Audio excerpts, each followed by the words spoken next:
देश का वो आम आदमी, देश का वो मध्यम वर्गीय परिवार या फिर बिलो पॉवर्टी लाइन वो क्या सोचता है। पवन मेठानी मेरे साथ हैं, सामाजिक कार्यकर्ता और खुद भी एक टैक्स पेयर हैं। पवन जी, जिस तरह की स्थितियां हैं, जिस तरह का वातावरण है, ऐसे में आम आदमी क्या सोच रहा है? क्योंकि ये कई रिपोर्ट्स का जिक्र कर रही हैं कि देश की तरक्की हो रही है, लेकिन आम आदमी की, खासकर मध्यम वर्गीय परिवार की जो कमाई है वो धीमी हो गई है। ऐसे में आम आदमी किस तरह से टकटकी लगाए बैठा है 23 जुलाई में पेश होने वाले बजट को लेकर? धन्यवाद घनश्याम जी, आपने सही कहा कि आम आदमी टैक्स से क्या उम्मीद रखता है। देखिए, बहुत सारी बातें हैं टैक्स को लेकर हो रही हैं, डायरेक्ट इनडायरेक्ट टैक्स को लेकर हो रही है, लेकिन जो आम आदमी है और उसमें खास तौर से जो सरकारी कर्मचारी है, केंद्रीय कर्मचारी है, उसकी बिल्कुल एक धारणा है कि उसकी पूरे बजट को जब वो देखता है, बजट जब वित्त मंत्री बजट को पढ़ती हैं, लास्ट तक वो एक ही चीज को ढूंढता है कि उनके इनकम टैक्स छूट को बढ़ा है कि नहीं बढ़ा है।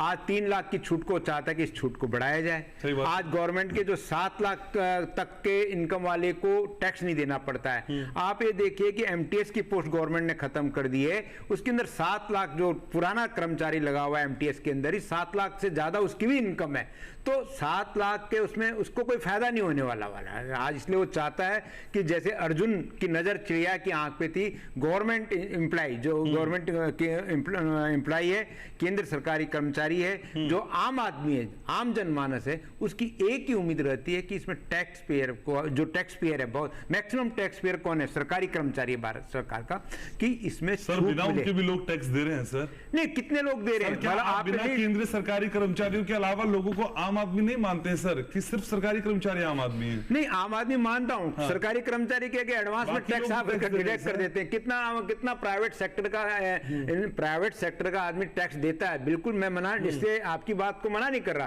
लेकिन जो गवर्नमेंट एम्प्लॉय है, मेरे यहाँ क्लास 4 का चपरासी है, लेकिन वो मान लो 7 लाख से ऊपर रख रहा है, उसका टैक्स पहले काट लिया था। एक एमटीएस एम्प्लॉय की मैं बात कर रहा हूं। तो आम आदमी की अपेक्षाएं सरकार से टैक्स के लिए। दूसरी बात क्या है? हेल्थ केयर को लेकर, हेल्थ केयर के जो खर्चे बन रहे हैं, सरकार चाहती है कि इनकम टैक्स के 80D के अंदर उसको रिबेट मिले, उसको बढ़ाना चाहिए। तीसरी बात क्या है कि होम लोन के अंदर जो टैक्स इंटरेस्ट है उस पर उसको छूट मिलनी चाहिए। मकान की जो ख्वाब दिखाती है गवर्नमेंट, आम आदमी को जो ख्वाब दिखाते हैं, आम आदमी का ख्वाब कहां से पूरा होगा? बैंक से लोन लेता है, बहुत जल्दी लेता है। हाँ। लेकिन बैंक से लोन लेने पर जो इंटरेस्ट का है उसको उसमें बेनिफिट टैक्स। पहले से मकान लेना क्या आसान नहीं हुआ है? पहले बिल्कुल क्यों नहीं हुआ। जो आदमी 60 साल की उम्र में मकान की छोड़ता था, पिछले 10 साल के अंदर, 20 साल के अंदर, आज नौकरी बाद में लगता, मकान की पहले किसमें लेता है? हाउस लोन के अप्लाई करता है। हाउस लोन में उसको 2 तरह का इनकम टैक्स में रिबेट मिलती है। सपना तो साकार हो रहा है ना सबका। नहीं, उसमें और बढ़ोतरी हो ना कि वो बढ़े। हाँ। उसको बढ़ना चाहिए ना, कि मतलब उसका होम लोन में एग्जेम्पशन उसका बढ़े, जिससे कि हमारे अधिक से अधिक लोग उस लाभ का फायदा उठाए। ठीक है, तो ढेर सारी उम्मीदें हैं। हाँ। और इन्हीं उम्मीदों के आईने में आज हम अलग एक अक्स उकेरने का प्रयास कर रहे हैं। वो 23 जुलाई को लेकर अक्स है, कैसी तस्वीर निकलेगी इसका हमें भी इंतजार है।